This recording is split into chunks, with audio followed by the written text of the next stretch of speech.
If you want to build an energized democracy, you have to be accountable. It has to be open. It has to be transparent. Whatever you do must be capable of real-time tracking. And you can't do that if you are using Stone Age tools.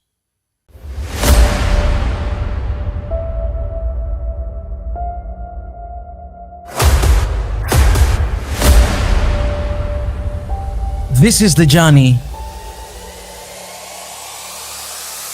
to One Africa. So this is, in the process, you'll make mistakes.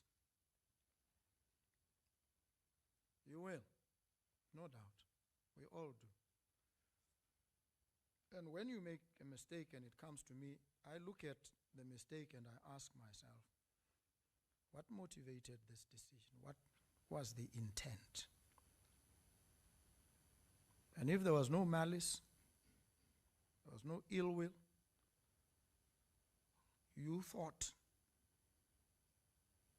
this was the right decision to take in the circumstances, but you erred. It's an honest mistake. So you acted under an honest but mistaken belief. And I'll own the mistake with you and find a way of dealing with it.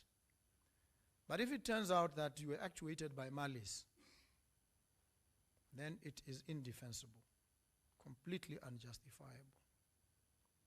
In that situation, then, something is seriously wrong. So always when you take decisions, don't be influenced by extraneous or irrelevant considerations. Very important. And when that happens, when you act, you err, no malice, we look at it, and we'll say, well, it was a mistake.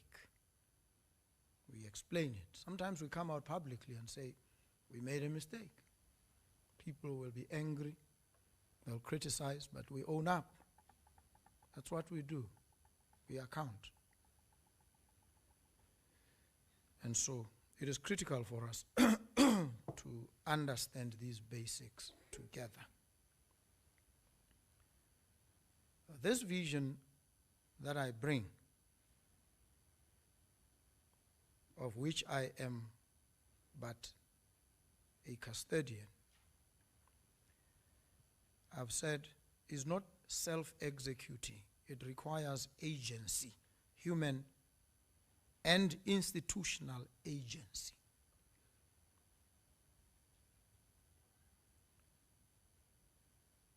And it brings us to an aspect that also can be controversial. Who are these agents? Some of them are yourselves, as heads of entities, ministries, accounting officers.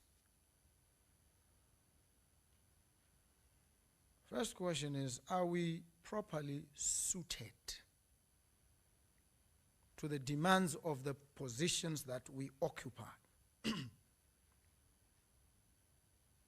that's a broad but profound question. You may be suited, and I encountered this when I was looking at competence to become a judge. There are some great lawyers, brilliant folks, very good lawyers, but who could not survive as judges because they don't have the temperament, the judicial temperament. It's not just about knowing the law, reading the law books. There's a temperament that goes with it. Are you able to sit and listen to somebody talk nonsense, sometimes even insult you? Are you able to listen, sit through that, and then sift through all that and find that nugget of rationality in that mass of nonsense that can save this person? That's the temperament. And so the positions that you occupy don't just require technical competence. They require some temperament, some emotional intelligence. Very important.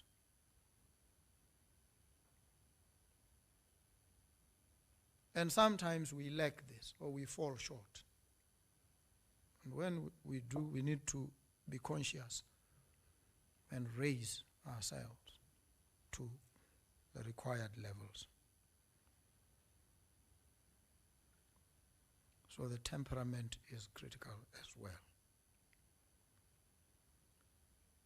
And that temperament requires us to have the capacity to hear, to listen, to hear what people are saying, and to heed the advice that comes from them. Because a lot of the times you find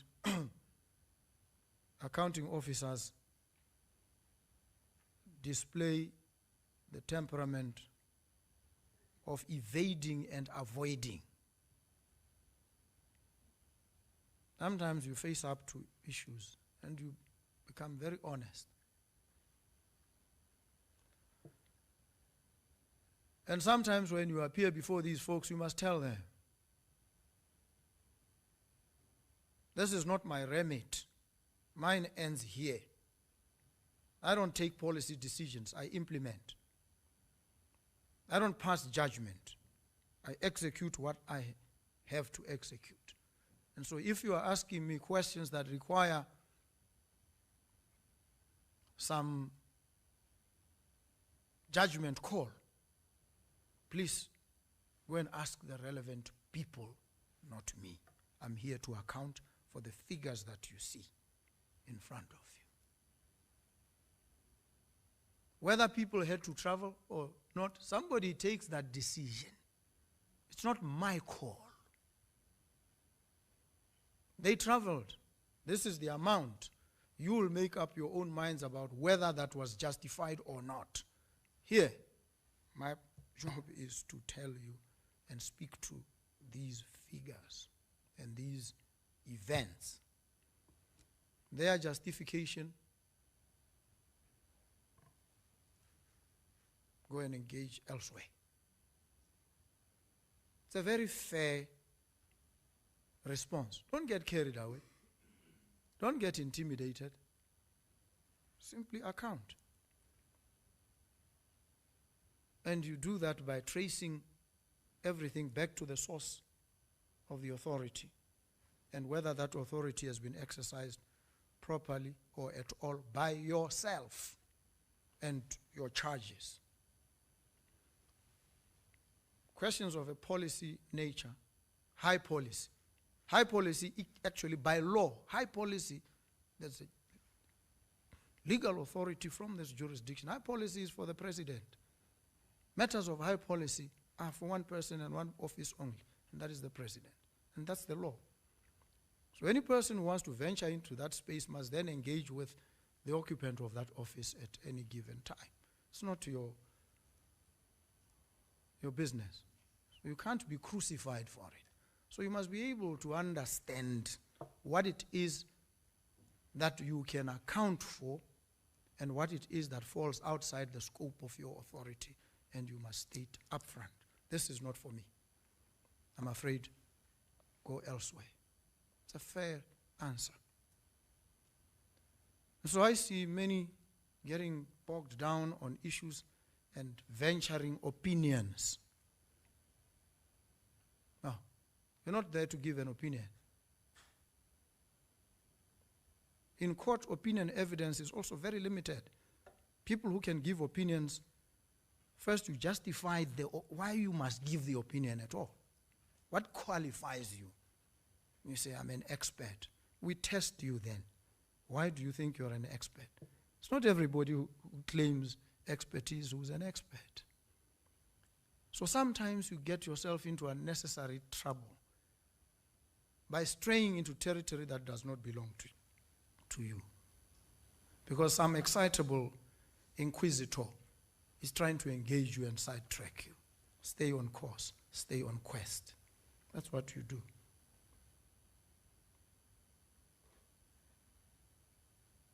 So,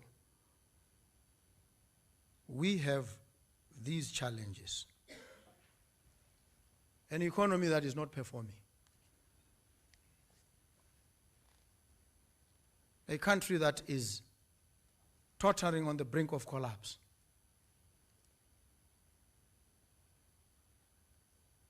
Upper middle income by description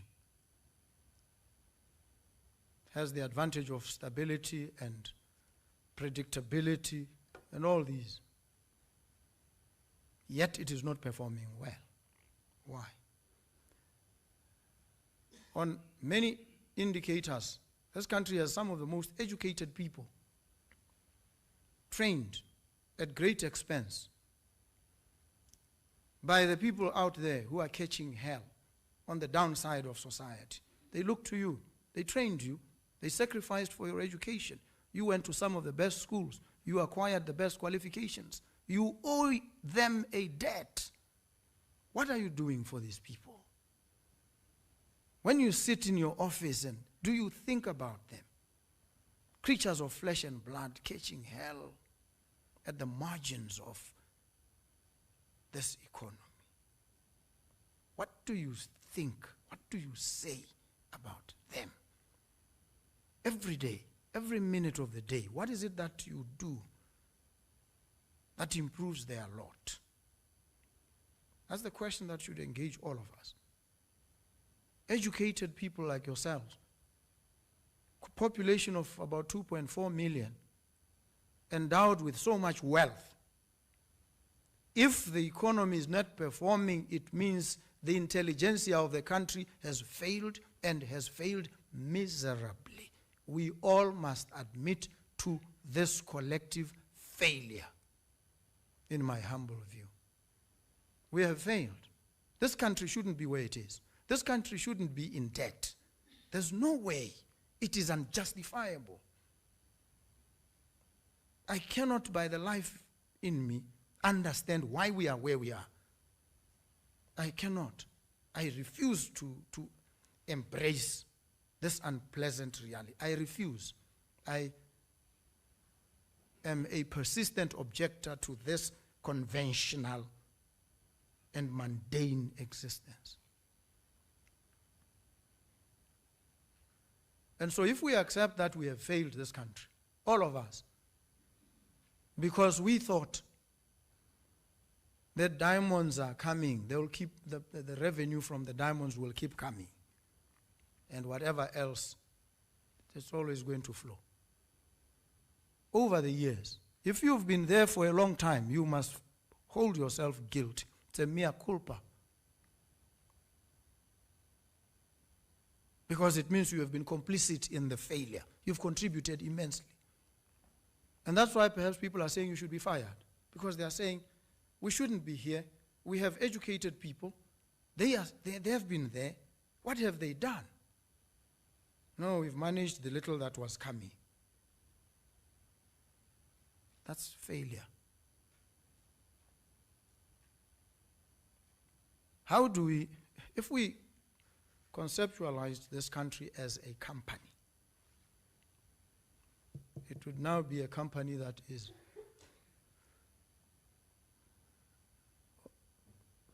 to be placed under liquidation. It's a collapsing company. And if you want to turn it around, you must come with a turnaround strategy. You're not just going to inherit it and run it as it has been run. No, it can't happen. It would be the height of folly if we tried that. It can't happen. We can't do the same things that have brought us where we are. Because the best they can do is to keep us where we are. And we don't want to be where we are. So everything, pretty much, that we have done, we need to cast aside and rethink. Come up with new strategies, new ways of doing things.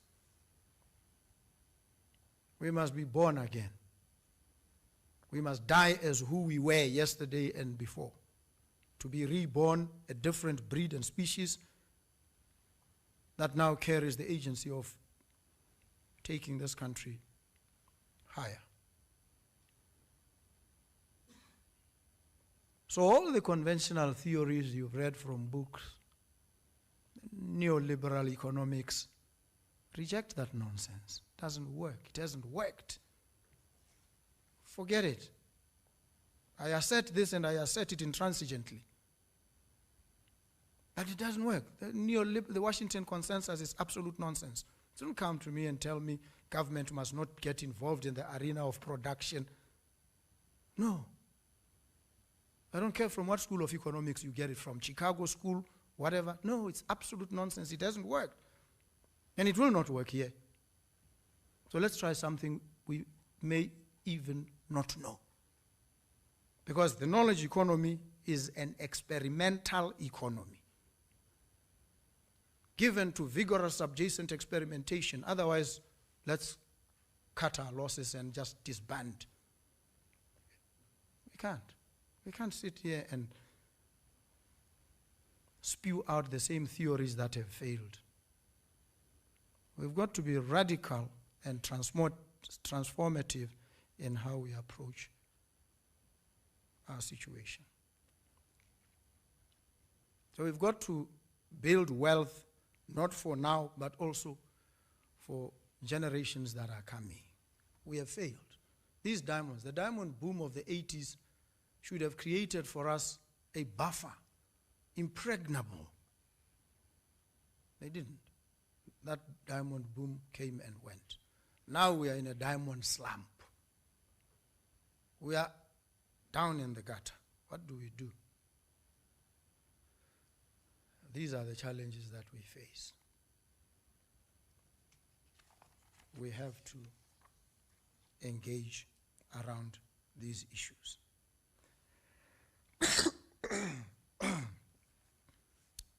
I'm going to define just broad categories. One program that I put at the forefront is the digital economy.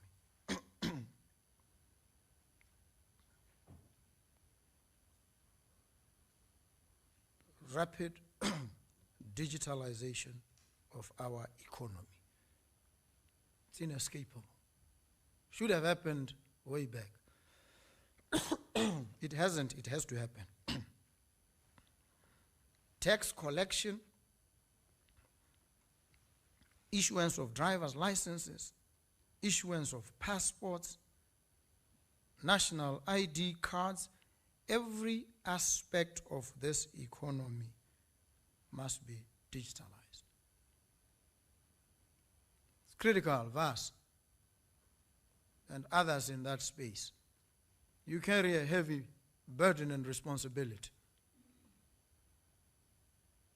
And in relation to this, you dare not fail.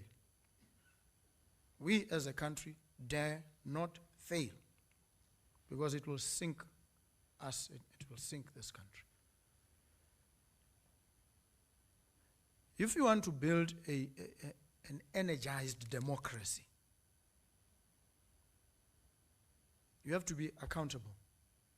It has to be open. It has to be transparent. Whatever you do must be capable of real-time tracking. And you can't do that if you are using Stone Age tools. So we've got to digitalize. The digital economy is absolutely critical. The second that I highlight is to turn this country into the best logistics hub in the SADC region.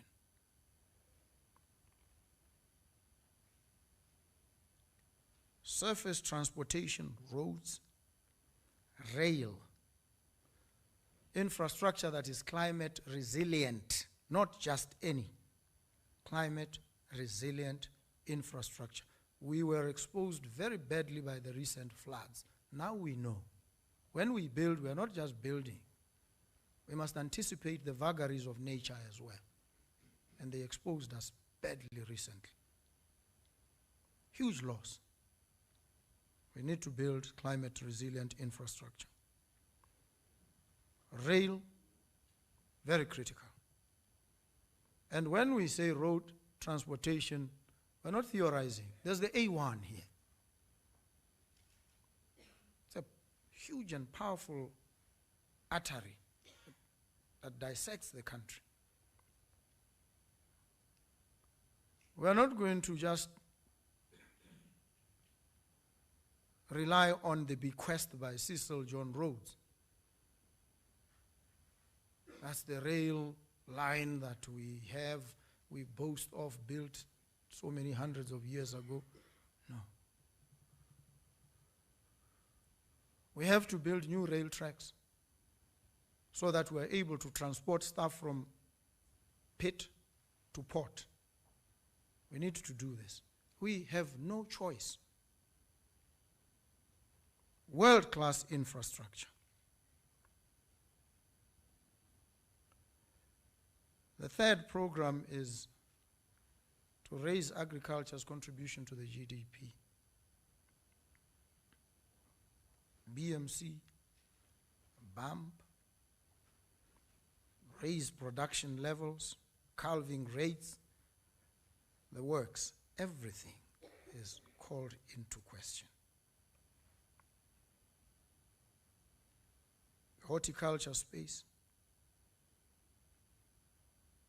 and we've added the hemp industry and medicinal marijuana. These are things we have to do. The fourth is health. We want to build the best healthcare system in Africa. And so we have committed ourselves to a health insurance approach. And so we need to engage in relation to the laws and the regulatory environment. We have to refurbish and fully equip all government health facilities. We have to rebuild the whole network of medical supplies. The entire value chain must be rethought. We have central medical stores. We spend billions, upwards of 1 billion every year, loss occasioned by that entity.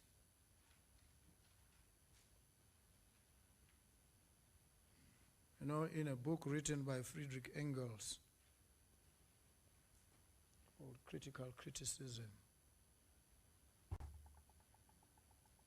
he says everything must justify its existence before the judgment seat of reason. Otherwise, it must give up that existence. Central medical stores must either justify its existence or give it up, give up that existence. I make this assertion very, very solemnly and very firmly. Because we can't keep running out of chronic medication across the country. And people die. We can't. It is unjustified. It's an untenable situation. How do we explain it? How do we rationalize it to ourselves, folks? So the approach that we've taken, and I know what happens. I've litigated around matters involving central medical stores. There's theft, the whole consignment of chronic medication is caught somewhere, becomes an exhibit, goes to Memarate, it's kept there, the case drags in the courts, the expiry date comes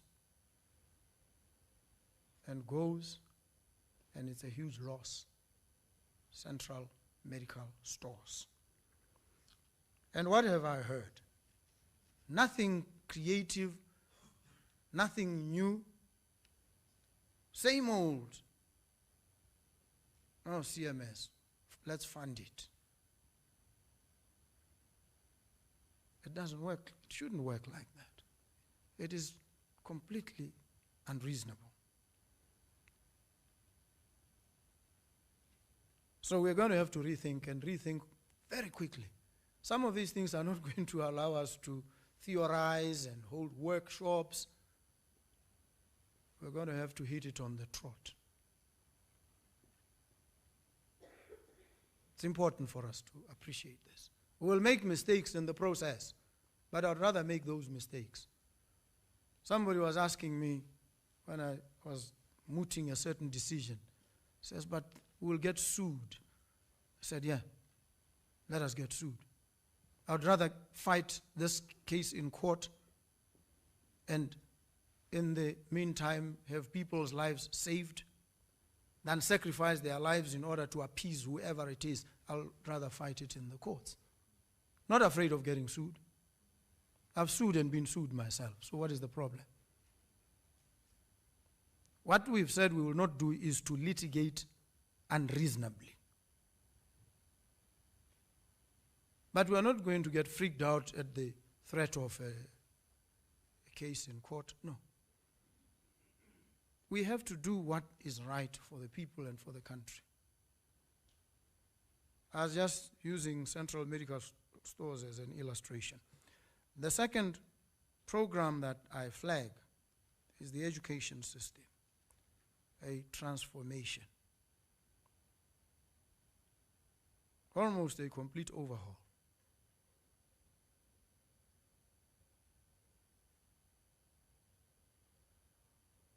We have to change the education system, both in terms of curriculum, content, but also in terms of the way in which we deliver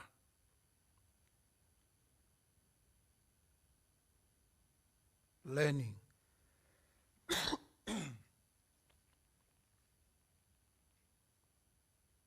We are called upon to think creatively around all these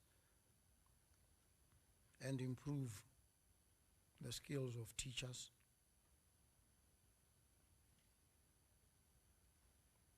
There's a whole debate raging right now that interventions that are underway,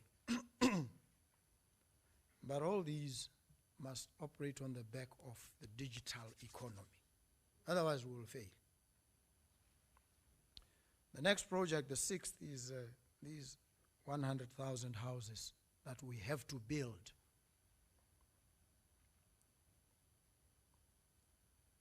And that means if you average it well over the next few years, a minimum of 25,000 a year. Some will say it is impossible. You are overly ambitious. You are setting your goals too high and setting yourself up for failure. I would rather go that route than set them too low and reach them with little effort. No. I'm more for the big dreams. Dreams of intensity, dreams of immensity. That's where I am. Not the low end of the spectrum. So we're going to build 100,000 houses. It will be done. I had given 3 years to the minister. He came back to me and says he wants to do it in 2 years. He needs the support. Unwavering. You see, there are certain levels when we get to, we brook no debate. Redikole will know this. When the command is issued, you execute. You don't debate with the commander. You don't start questioning him. We will shoot you and kill you on the spot in a war situation.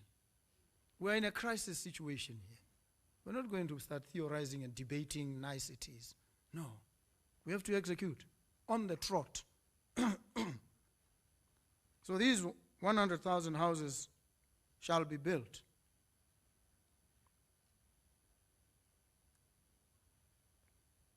The next is the energy and water sufficiency and full distribution. To run all these, we need to be self-sufficient in energy. You look at BPC right now. They have entered into power purchase agreements running into billions. Totally inexplicable. Unjustifiable. It is difficult to understand what people were thinking. But then it is difficult to understand many things about how BPC and that space has been managed. It is difficult to understand Murupule B right now. Especially if you are told that the Chinese government advised us and said, whatever you do, don't deal with this company. And what do?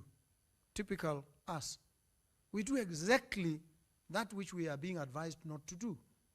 We get into serious trouble, we turn to the Chinese, they look at us. In law, they call it voluntary assumption of risk. Volenti non fit in iuria. You voluntarily assumed this risk. You must bear the consequences. This is where we are with Murupule B. And it has been in remedial stage for 6 years now. It is still not functioning. This is what we've been doing as a country. And the people out there are watching and asking themselves, are these people really educated?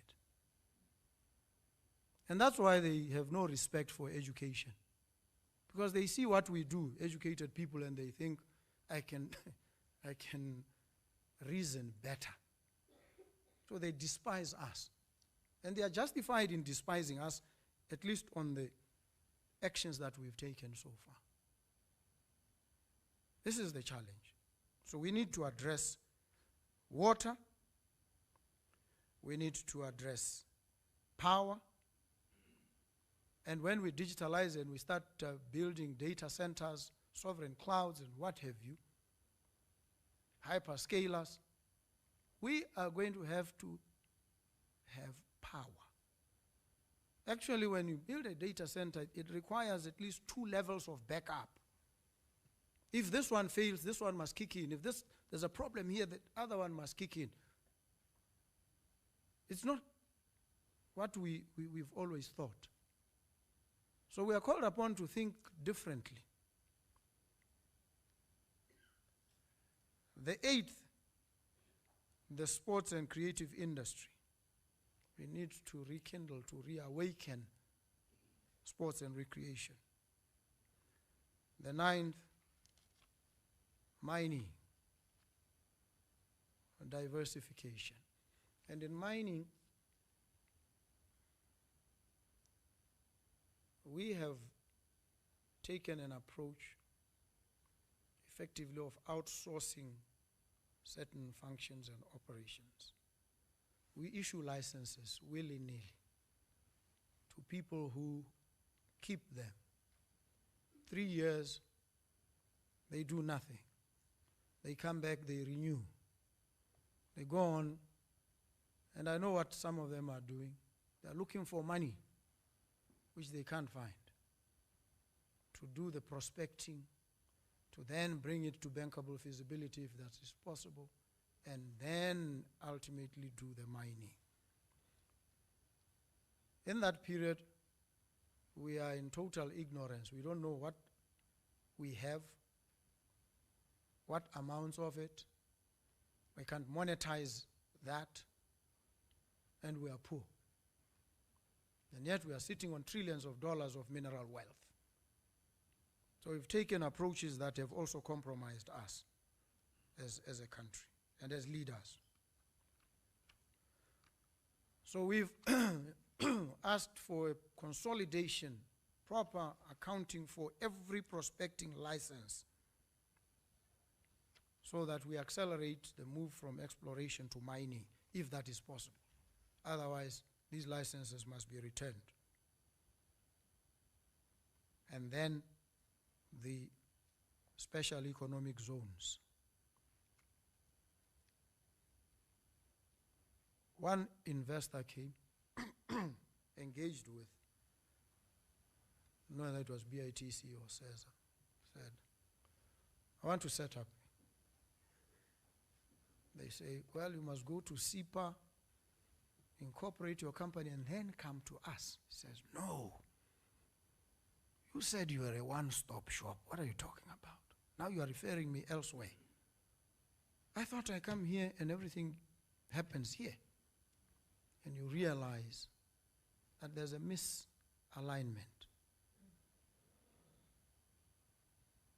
We need to start realigning. I was talking to some investor who's operating in Mauritius. Says to me, the environment you have, which is not ideal, less than ideal, is actually much better than Mauritius. Much better. I said, how? I thought Mauritius was way ahead. I said, no, Mauritius markets very well. But at the practical level, there are challenges. To incorporate a company, you have to go all the way and have approval from the, I don't know whether it's the deputy prime minister. And that takes months. So at least in your case, it can be done very quickly. I said, wow. Can you then move your operations from Mauritius to here? He says, yes. That's what we've come here to explore. And they say, actually, if we are successful, expect an influx of companies operating in Mauritius to come here. So we must expect that influx, prepare for it so that we are able to onboard and have this environment that welcomes. So we need to look at all these entities, CESA, SPEDU, BITC, Stock Exchange, and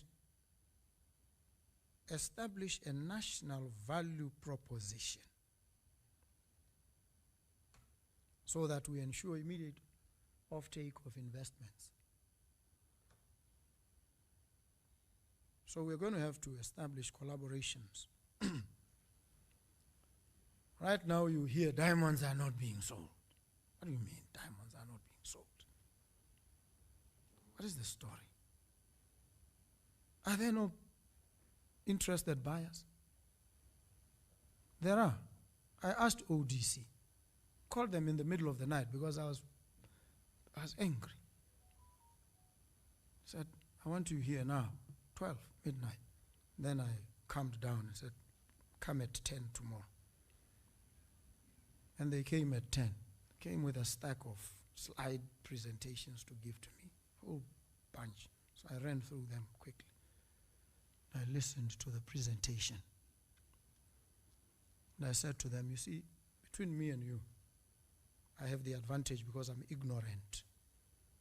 And it is my ignorance that is the advantage. I don't know anything about diamonds. You know everything. And whatever strictures and constraints you have in your minds, I don't have. So I approach this thing fresh. Why are you not selling diamonds? Gives me a whole story. Said, you have mortgaged yourselves to one model of evacuation. You are using auctions. You were set up to be different from De Beers, to give us something different to compete in this space. But you haven't. What is the problem? So the problem is not that diamonds cannot be bought. It is that we've tied ourselves to a single band spectrum in relation to how we operate in this space. It's important for us to acknowledge these weaknesses. So the country doesn't have money, but it has diamonds, and we can't sell. Doesn't make sense to me. So,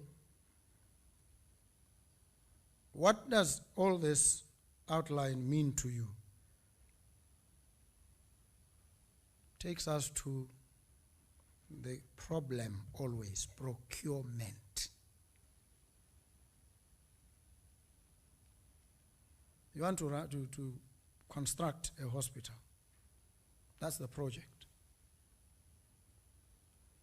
The process of procurement becomes an even bigger project in and of itself.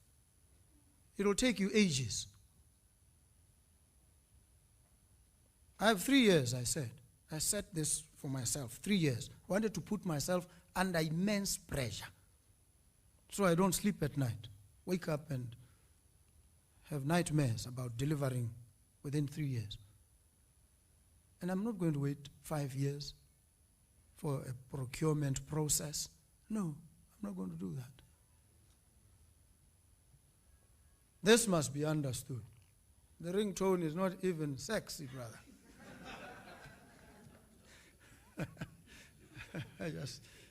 just calming him down. But we have a problem, folks. It takes ages to get things done. And when they are done, it's at huge cost. I was told, rumor that reached me, is that there's some piece of equipment that was procured for Princess Marina. The same piece of equipment had been acquired by Bamaleti Lutheran Hospital for a certain amount. Exactly the same piece of equipment. Now, when it is sold to Princess Marina, it is at more than double the price. And it is being procured. Something is wrong, clearly. You can't say you don't know. Well, it was procured just next door at half the price. Why are you buying it at twice the price? Are you serious? What are the consequences then? Because the problem with all of us maybe is because there are no consequences to some of these staggering failures and indiscretions. And they occasion a huge loss. And then we complain there's no money. We are struggling to pay salaries. But we are siphoning, we are wasting the money. This is the problem. And so you have opportunistic players. Politicians will ride on the bandwagon and start firing salvos at you. But you invite their opprobrium sometimes. We need to do things in a manner that we can justify. I can stand in public and defend any decision I've taken or I will take. Because I take these decisions expecting fire. And I live in that range of fire. I live there. The wild lands of controversy, fire, fighting, I'm there. That's my domicile. And when I take these decisions, I think them out. And if I realize I've made a mistake, I'll stand publicly and say, yeah, I erred here. I was acting in good faith, honest but mistaken belief. But some of these are completely unjustifiable. This is what we face as government, all of us as accounting officers. So in relation to all these projects that I've outlined, we're going to have to move with speed. We're going to have to be very agile. So your tender process is not going to work. I reject it openly, publicly, and I tell the public, I don't do tenders. It's not going to work. In the traditional manner in which it was done, it is fraught. It's a seedbed for corruption. So we need to find new ways. Somebody said to me there's something called the Swiss challenge model. You get an unsolicited bid, you call the best in the space, and you make it available to them and say, yeah, this guy says he can build the A1 for us. This is what his thoughts are. give us yours, quickly. And they come back and tell you, and you go back to him and say, brother, they have something better. They are giving us a better proposition than you. What do you say? To give him an opportunity, the right of response. If he says, no, I can't beat them, you go with the one that beats all of them. Quickly. These are not people we know or we even care about. We care about our interests and that the projects get delivered. And we evaluate, we examine thoroughly. We deploy our own expertise to check and satisfy ourselves that this is the best proposition in these circumstances. So the tender is not the only way. We've just mortgaged ourselves unreasonably and unduly to it. We must free ourselves from it. The better to explore other quicker options, but always maintain transparency, accountability, and have the public even track itself. So we need to start thinking around these. And we need to make sure that we fight unemployment. These are the KPIs. We improve dramatically the ease of doing business through digitalization and other means. We must improve our rankings in terms of transparency and openness. We are going to improve our global rankings in relation to corruption. We're going to improve our service, our accessibility, consistency, and predictability, increase our GDP growth. We want growth everywhere. And in doing these things, we are not going to operate like sleepwalkers bereft of any compassion or zombies deficient of love. We're going to make sure we empower our citizens, yes, people with disabilities, women, young people, and we're going to bring in tons of foreign investment. The amount of money that we need, we don't have locally. We've got to bring it in from outside. We've got to bring foreign direct investment. We've got to facilitate investors. Appreciating all the downsides, but we've got to move. And so for you as accounting officers, we call for agility. We call for a sense of urgency in relation to these things. And in the process, there will be many clashes. Some of you are now beginning to clash with your ministers. They come to me and they are aggrieved. They say, I'm not going to be able to deliver on the assignment that you've given to me and your expectation of me, because my permanent secretary is effectively sabotaging me. How? They take their sweet time. They are unresponsive to urgent issues. They find all sorts of ways to stall and sabotage. That's what they say. And they make demands on me. Keep sending me messages. How far are you? And I have to manage these tensions. But my focus is on delivery. I want us to deliver. And let there be no doubt about how I work. For me, it's about performance, merit, cutting edge merit from professionals. It's not unreasonable. There's a guy, I always give an example with this guy, I'll not mention his name. I always used to see this guy clad in BDP regalia openly, and he was a public servant at the time. Got very angry, watched this, said, this guy.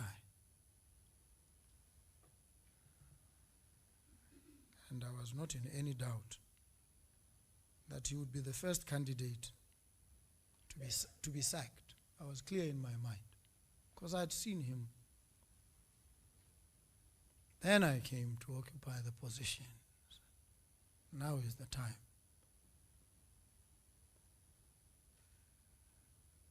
And people came to me, unsolicited advice. When they come, it's normally partisan folks. They say, Comrade Press. Then you know it is partisan. When they start it that way, say, you know this guy? I said, I know him very well. They say, you can do whatever you want to do, please. This one you must keep. I said, what? They say, he's a performer. This guy does his work. I said, is that so? I say, yeah. Then others come from different places saying the same thing. And you know it gets serious when the first lady also says, there's an officer, I was there, and this guy was, he seemed to be in full control. He knew everything. Everybody came, asked. The testimony was, said, okay, it was unsolicited as well. So I triangulated and I said, this guy whom I had wanted to fire has put me in a situation where he has made it impossible, not difficult, impossible for me to fire him. And as fate would have it, his contract came up for consideration. And the recommendation was there. I signed. I give him 36 months. Without flinching. You see how these things work. And you sit there and say, the guy doesn't like me. You think he will fire me. No, I don't have to like you. Doesn't matter whether you and I like each other or not. What matters is, are you performing? That's all.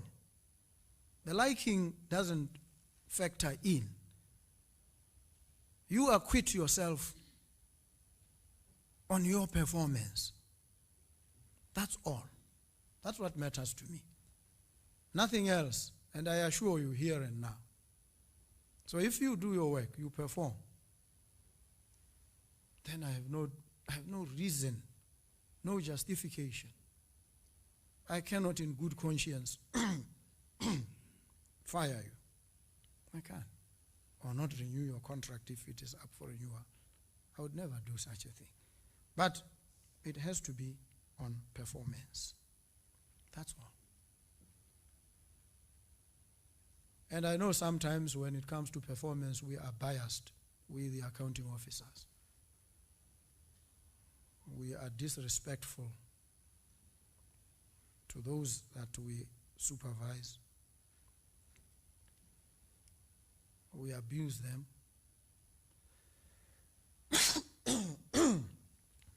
We don't give them the benefit of the doubt.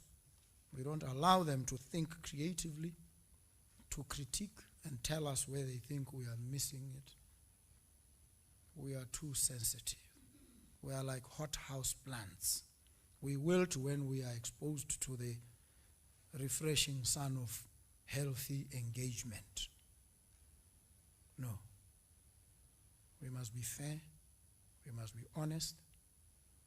And star performers must be allowed to rise. So this is what I hope we will do. And if we stick to these ground rules, we should do very well together. There are many other initiatives, many outreaches.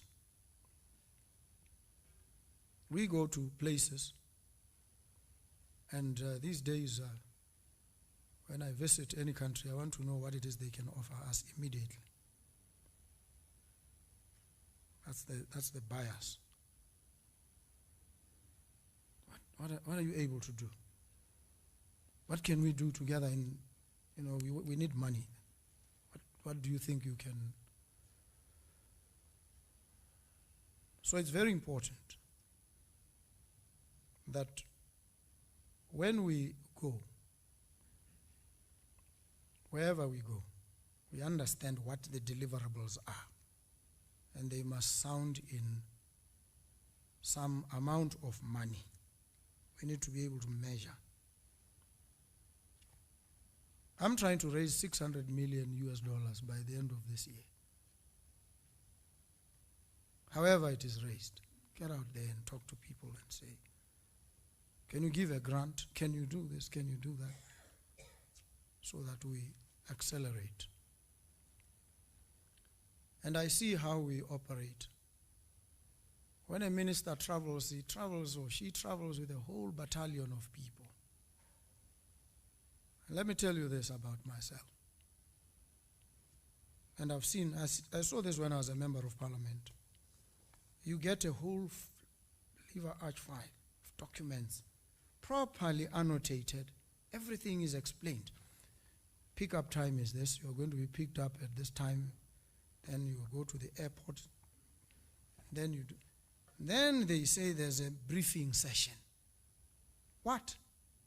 Briefing. Briefing on what? No, on the trip. What trip? No, the one you're going. I say, oh, okay, I go there and I listen. And they take me over what they already have given. I don't know whether the assumption is that, or maybe in your experience, the folks that you were dealing with never read. I read these things. I do. Thoroughly. I read. I familiarize myself intimately with every part of it. So when you call me and you want to brief me, I sit there exasperated. What are you saying? It's there already. Don't waste your time.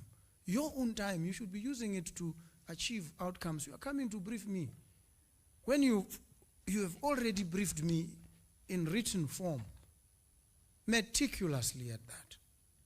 So why are you briefing? So let's cut down on the culture of briefing people. If you've given the document, tell the person, put it in bold letters, this service of this document on you is underpinned by an assumption that it will be read. That's what you must do. So that you don't then consume your time. You don't consume your time coming to brief. Mr. Kue there and his team came to brief me. I said, what? No, we want to talk to you. No. You are consuming your time, valuable time that you could be using elsewhere, to come and teach this ignorant man who can't read. I must read. If I can't read these things, then perhaps I have no reason to be sitting here. So if we cut down on the briefings, especially if we've put where there's need for engagement, and when you come to brief, because I have read, let's get to the issues that require engagement. We focus on those.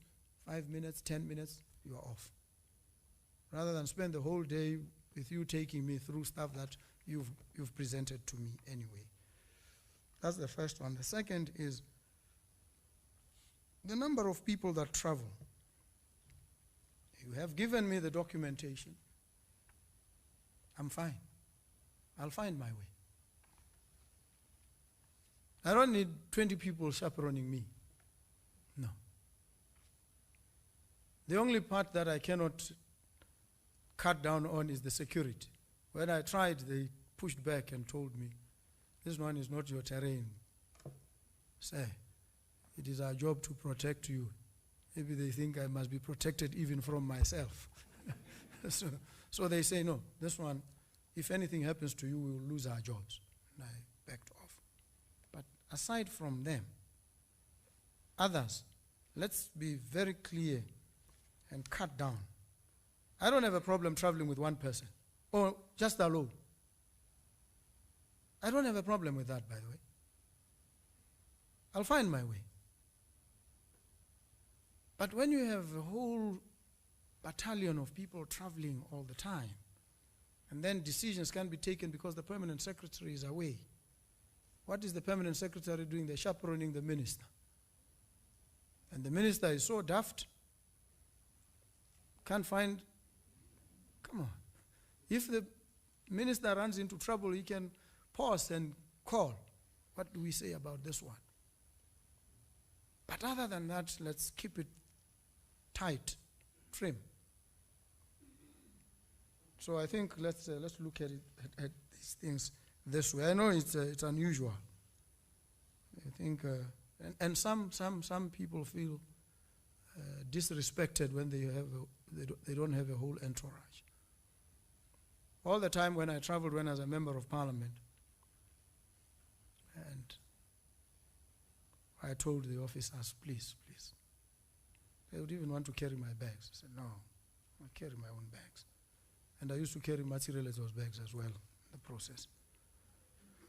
And write her speeches, because you guys will write, for somebody who is challenged in many respects, you write 25 pages.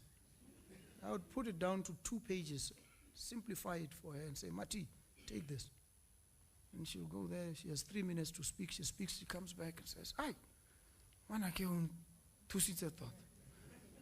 So sometimes you need to understand the person and just put these things down crisply for them so that they are able to internalize and speak. And even the speeches that people write, I see, you write speeches. And this is a weakness. It's a weakness I have. I have a difficulty reading a speech. I have serious difficulty. It always seems curated for me. It always seems dishonest. I look at a person reading a speech and say, but this is not you. Somebody wrote this for you.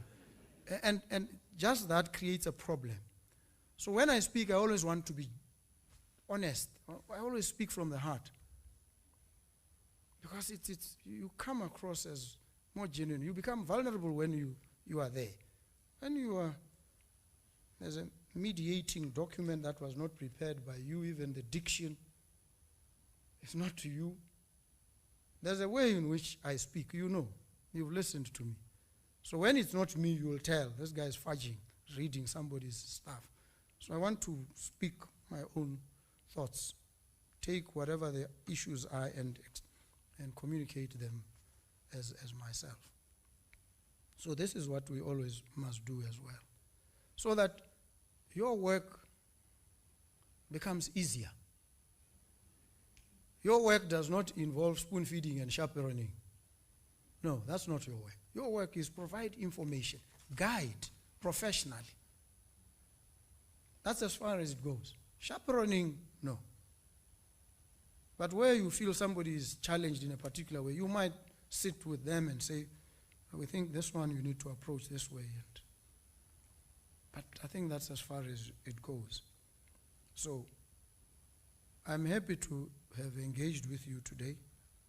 I look forward to more engagements with you.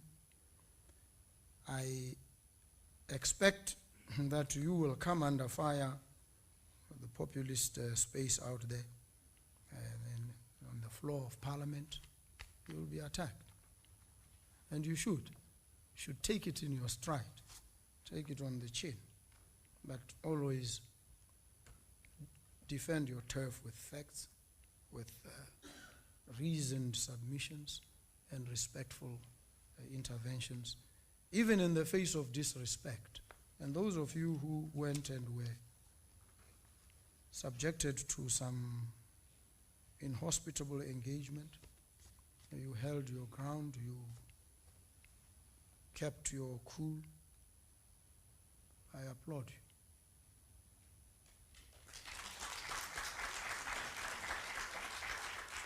But of course, we've raised the issue and said, well, we don't stop you from probing, but do it with decorum and respect.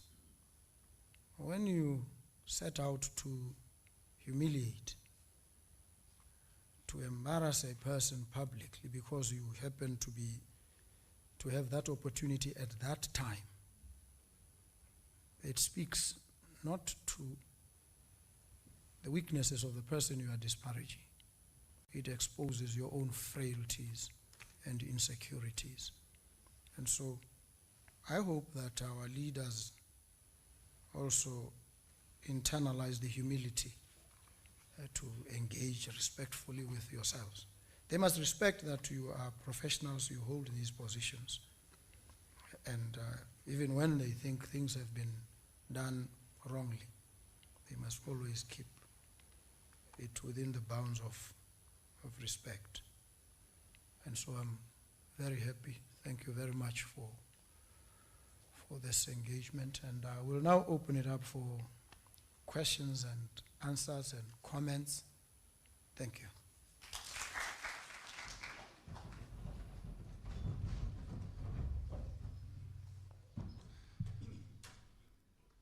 Thank you. Thank you so much, Mr. President. We have listened and we have heard. As it has been alluded to, questions and comments.